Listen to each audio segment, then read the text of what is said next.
12th episode of the Illegal Motion College Football Podcast.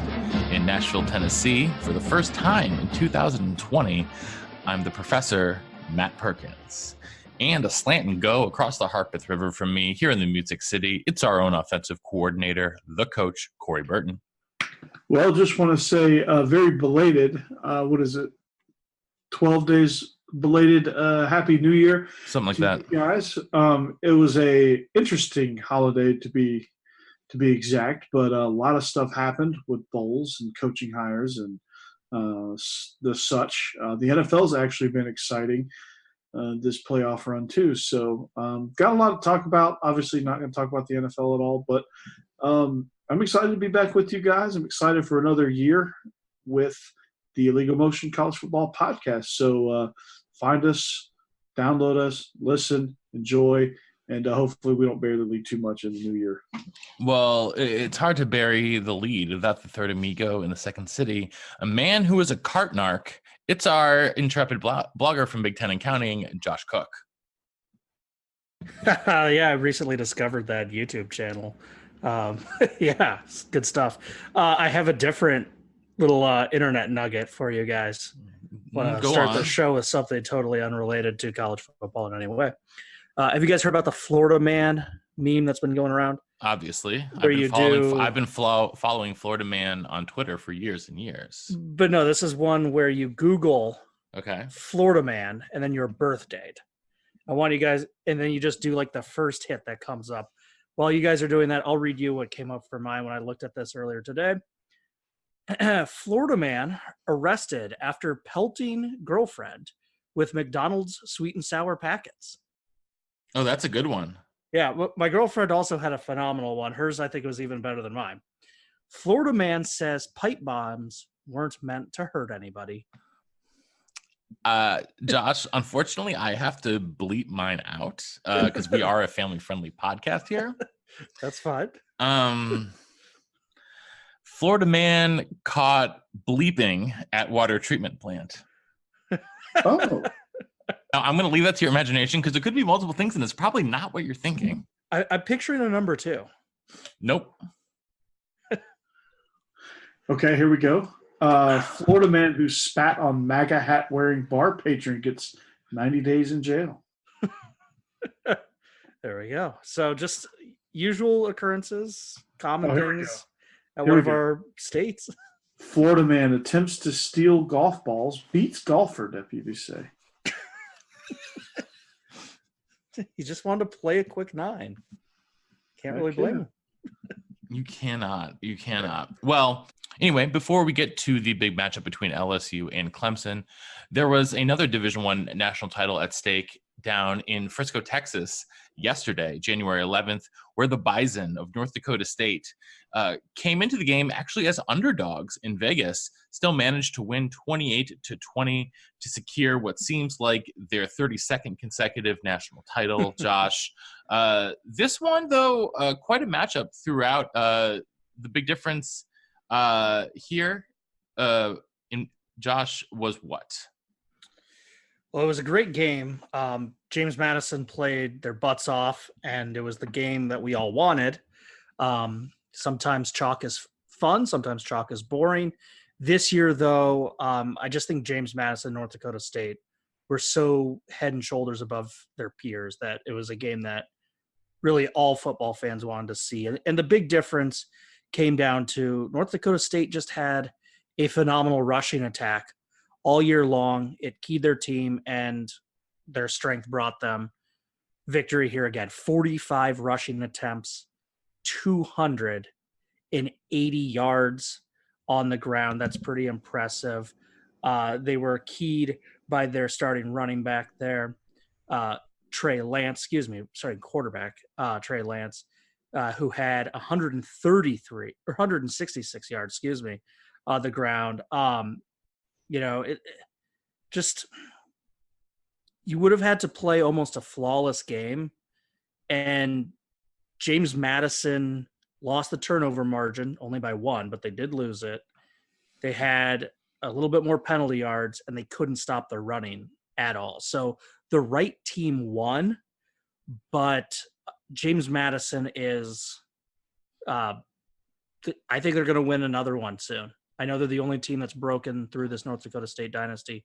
I think the Dukes have the program to win another one sooner rather than later. Coach, what really impressed me here was the fact that James Madison ran 78 plays, 23 more than North Dakota State, yet still were outscored. I don't really know what that says about their offense. Like, we're averaging less than 5 yards per play, not as much as they usually do during the season. So, I mean, Coach, what is your biggest takeaway from this one? Well, I mean, that stat you just threw out. I mean, how can you have 76 plays, only 20 points? But I do like the resolve that James Madison showed, even though their comeback attempt, they fell short. But I was really kind of impressed with the Dukes and first-year coach Kurt Signetti. They came out 17 plays, 86 yards on their first drive. And that really kind of said, "Hey, we're sticking around. We're not going anywhere." And this wasn't going to be an easy cakewalk for North Dakota State. For the Bison, they are 8 for 8 for championships won when making it go from Fargo to Frisco. So basically, when they've had home field advantage throughout, they have been able to win. So they have their 8th appearance matched the most with Georgia Southern, which won 6 of their title games.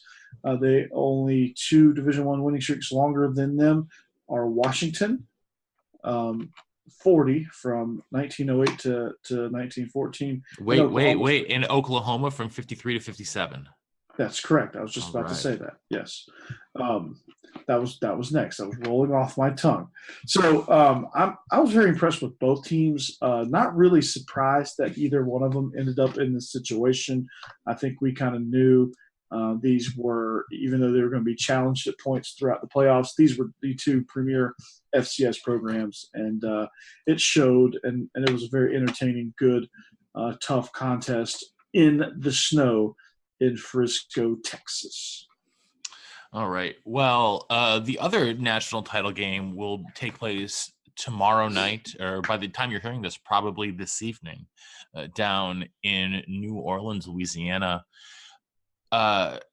We all know what's coming up. Undefeated Clemson, reigning national champs, I should say. How many have they won in a row, Coach? Like 29, I want to say, give or take. Yeah, 29. Yeah, 29 in a row. 15-0 last year. 14-0 this year. Yeah. Versus LSU, Joe Burrow, who has had one of the singular greatest seasons that a player at the college football level has had, both in terms of individual and team success. This isn't even really a case of unstoppable force and immovable object, because both of these offenses are really clicking right now. So, Coach, I think it's going to come down to the defenses. And Venables, Aranda, I mean, you've got probably the 2 best defensive coordinators in the entire country going head-to-head. Well, not really head-to-head, I should say, but showing off against each other in the game. Who do you think has a better chance of slowing the other team down? I think Venables is. I think Venables is I think he's more aggressive, and I think that's kind of what you have to be with LSU. You kind of just have to almost, go for broke, because they're probably going to get their yards anyway. So you might as well get pressure. I think he has a good feel of tendencies and patterns and things like that, and what the opposing team likes to do. For Clemson, once they got settled in against Ohio State, Ohio State really wasn't able to do a whole lot. But I think LSU is a different animal, of course, and both defensive coordinators are going to have trouble. But Brent Venables, look for him to have a faster start. Hopefully he'll have a better bead on what Joe Burrow and company like to do. And if they can knock Joe Burrow on his butt a couple times, get pressure, get hits, rushes, throws, even if he completes them, just make him feel the pressure, make him hurry. I think they'll have a decent shot. But it's just going to all be predicated on that. Josh. I'm struggling to see a way for Clemson to win the game. They really shouldn't have beaten Ohio State. We'll talk about more of that game. This is just our initial reactions. Well, no, I feel like Josh. Not, I feel like we should talk about that a little bit because okay. A part of this game is predicated on the result of what happened in the semifinal, and that was we haven't been together to talk about that yet, and that was maybe not the best quote unquote game played, but definitely one of the most intriguing and controversial in its outcome. Well, you figure every call pretty much went against Ohio State. You figure they had a 14-point swing in that a reversed fumble return for a touchdown eventually became a touchdown for Clemson. I'm sorry, attempting to run up field is a quote-unquote football move. It's an awful call. The helmet-to-helmet, I think the best way to sum it up was a person I saw on Twitter that said, how does a 6'1" defensive player who is on his knees have a helmet-to-helmet hit on a 6'4" quarterback unless the quarterback's lowering his own head to initiate the contact? Not a targeting. On top of that, he's 6'6", not 6'4". Yeah, whatever it is. But yeah, not a targeting. I loved also, if we care about the player safety angle of the thing, I love that Trevor Lawrence is down on the ground, looks like the burning of Atlanta from the Civil War. He's writhing in so much pain. And he missed literally not a snap. I didn't realize you could be laying on the ground until you get penalty flags, kind of jog off, and then wait for the call and the review, and then jog back on the field. I mean, so, the American imperialist in me wants to say, yeah, they're playing soccer out there now. But yeah, so well done, Clemson medical staff. They must have a concussion tonic that we don't know about. Or he wasn't hit hard enough in the head in any conceivable way. So, yeah, I mean, it was a horribly officiated game. I'm going with the tonic. Yeah, it was a horribly, horribly officiated game. Good job by the NCAA to have the best and brightest officiating crews here for their three most important games. And look, Clemson barely won. It took them a long time for their offense to wake up. If Ohio State had turned those field goals into touchdowns, the game would have been over. And I have a feeling LSU, who has been stopped by precisely no one this year, is going to have a hard time being contained to field goals instead of touchdowns. I think the LSU Clemson game is going to be a duplicate of the Oklahoma game. I am at first inclined to agree with you, Josh, but I don't know, Coach. One of the things that Dabo Swinney seems to do again and again is he is able to get his guys up for games. I mean, in the 11 bowl games that they have been underdogs in, they are 10-1 against the spread and 9-2 outright, which is simply astounding. And it is so hard to count Venables and the rest of that Clemson squad out, Coach. Yeah, it really is. I mean, they for a team that's won 2 out of the last 3 national championships, they do play the chip on the shoulder, nobody believes in us card very, very well. But I mean, that's important. That's an edge that they get. It definitely is. But I think it's I don't know. This one's going to be tough. This is a tough one to call because I think Clemson's good enough to hang with LSU. I think they're good enough to do some things to LSU that will give them fits offensively. Some stuff that defensively that you saw a little bit in the Georgia game that Georgia was able to do early on. If Georgia had the offense, it might have been a different game, or it might have been a closer game for longer. Who knows? But if they can move the ball, control the clock a little bit, they do have a shot. They are every bit as explosive offensively as LSU. So this thing could turn into a track meet real fast.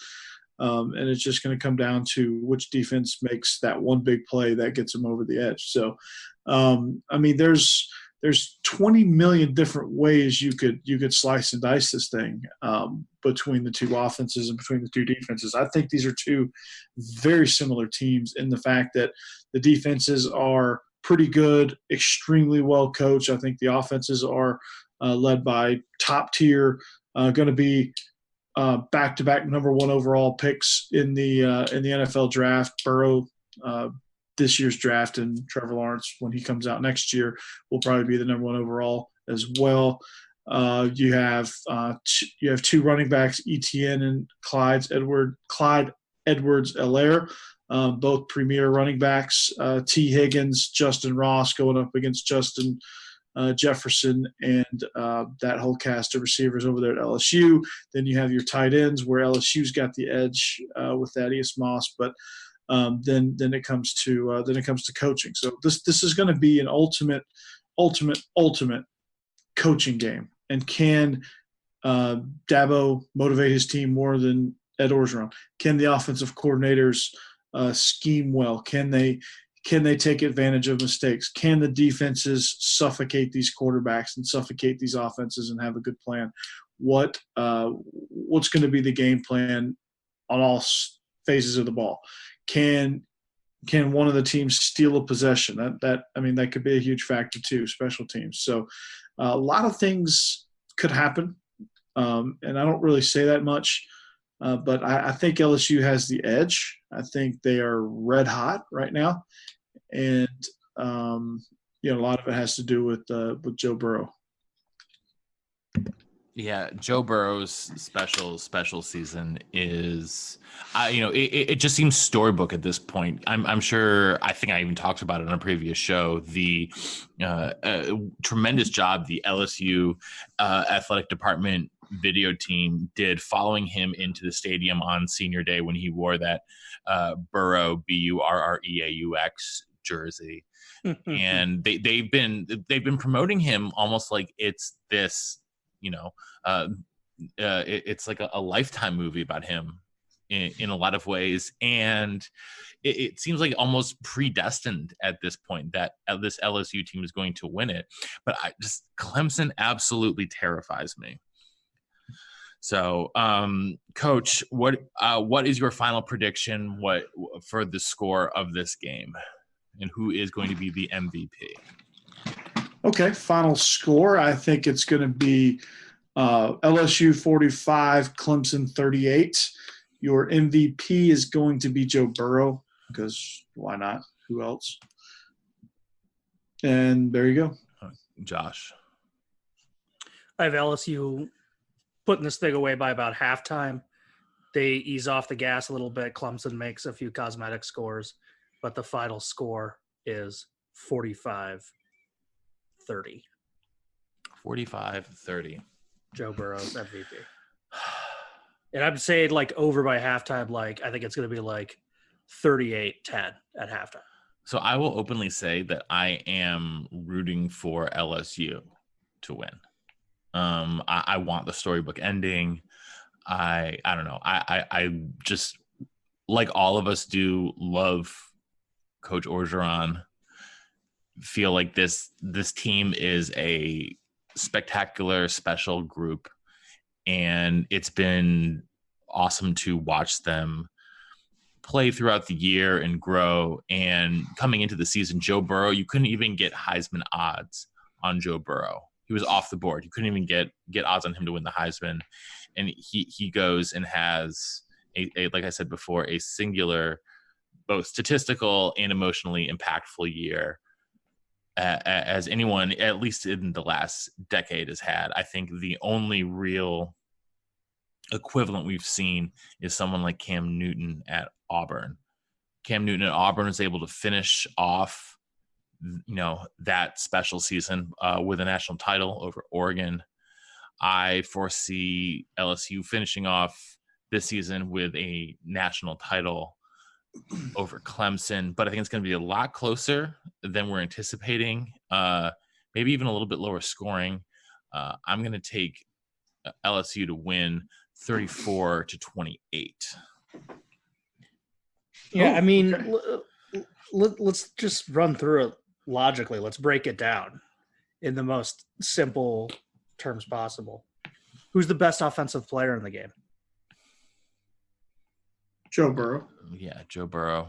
Who's the best defensive player in the game? Derek Stingley Jr. Not your boy, the defensive back that you anointed as the greatest of all time. That's already? Derek Stingley Jr. I thought it was someone else. No, it's Derek Stingley Jr. He's the greatest. He had the singular greatest freshman season, at least at defensive back, at least since Deion Sanders. He is the truth. He is the truth.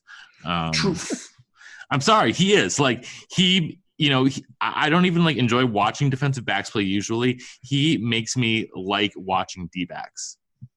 I don't know who I was thinking of. I thought he had a different name. Did you call him a nickname in our most recent show? I've never called him anything else besides Derek Stingley or Derek Stingley Jr. Who else is in the defensive backfield for LSU? I'm curious. Grant Delpit. Yeah, maybe that's what I was thinking of. Grant Delpit is their All-American safety, but it might be what I was thinking of. But yeah, I mean, like when you break something down simple like that, it's just clear LSU's the better team, and Clemson had a great season playing a bunch of crappy teams. And then in the semifinal, they got bailed out by two of the most egregious calls since, I would say, Ohio State was gifted a national title against Miami. Yeah, Miami. I was so funny to see Miami fans on Twitter because they were absolutely loving it. So good on you, Canes fans and Canes Nation. So that's just sad when, as a team, you have to enjoy a blown call 15 years after it happened. You know what?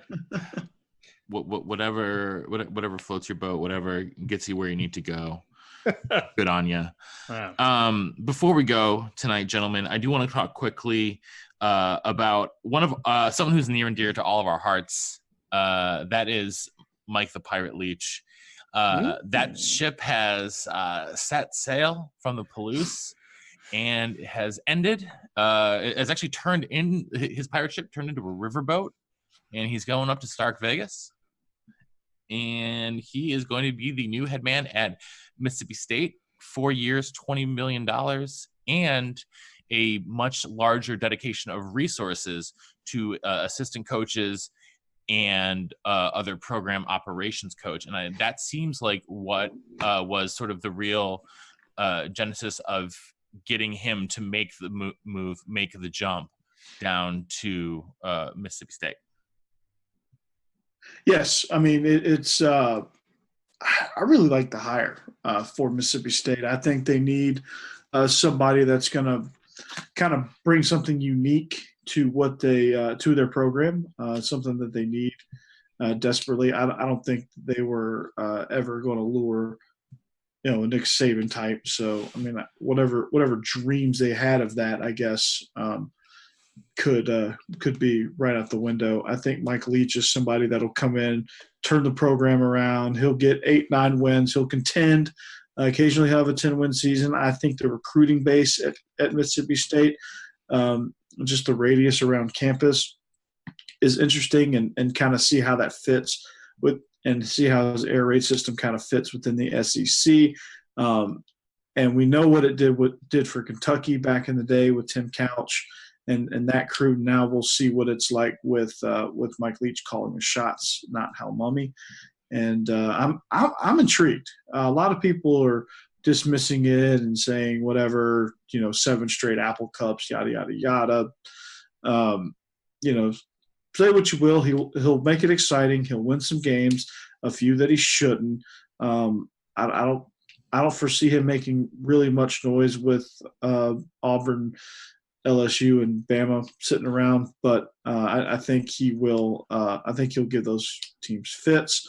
I think he'll recruit well, and I think Mississippi State's going to just continue to be what they were under Dan Mullen. Josh, and State fans are happy with that. Yeah, and on top of that, I think, Josh, I want to move to a bit of more of a bigger picture discussion. We've got 3 schools in the SEC West, all of which have new head coaches: Arkansas, Ole Miss, and Mississippi State. We've got, one SEC quote unquote retread. We've got one, a coach who is definitely the latter half, probably the latter quarter of his career in Mike Leach, and then a brand new first-time coach over at Arkansas. Of these 3 teams, who is the grass greenest for, both in the short term and the long term?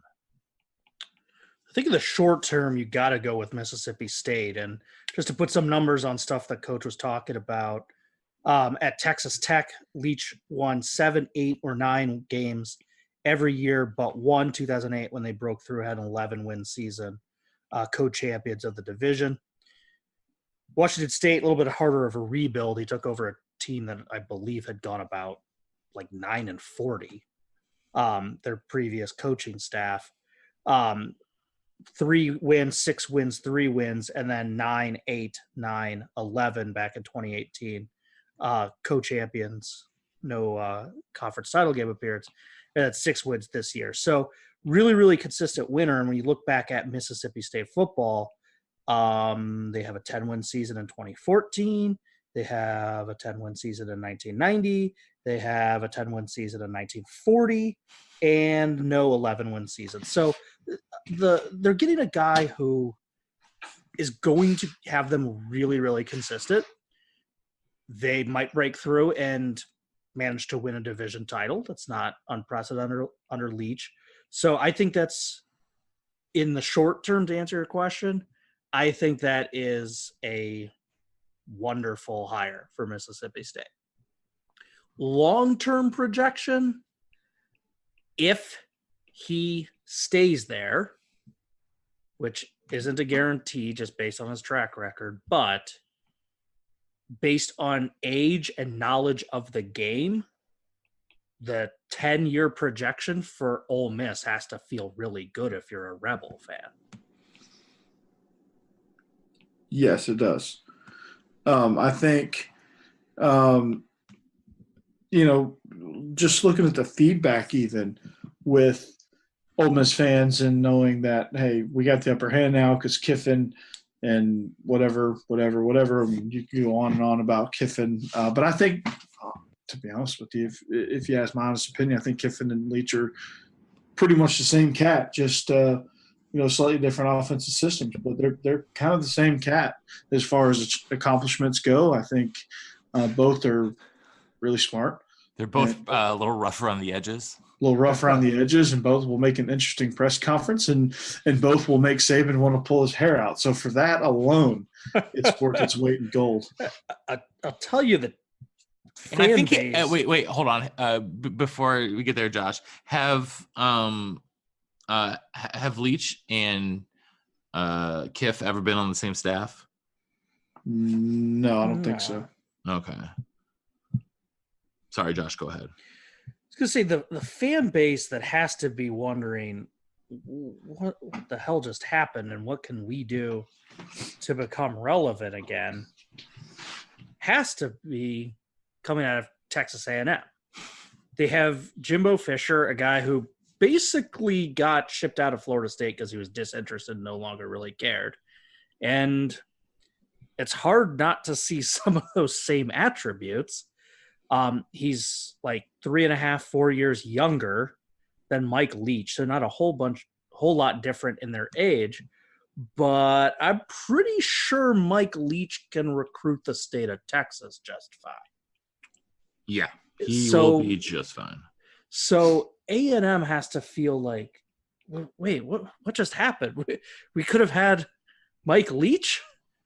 He was willing to leave Washington State. We're stuck with Jimbo Fisher, who seems about as interested in an 8-win season as he does in a 10-win season. I don't know. He doesn't show any emotions anymore. Seems like he's just going through the motions. I don't know about Jimbo Fisher. $75 million has made him complacent, I guess.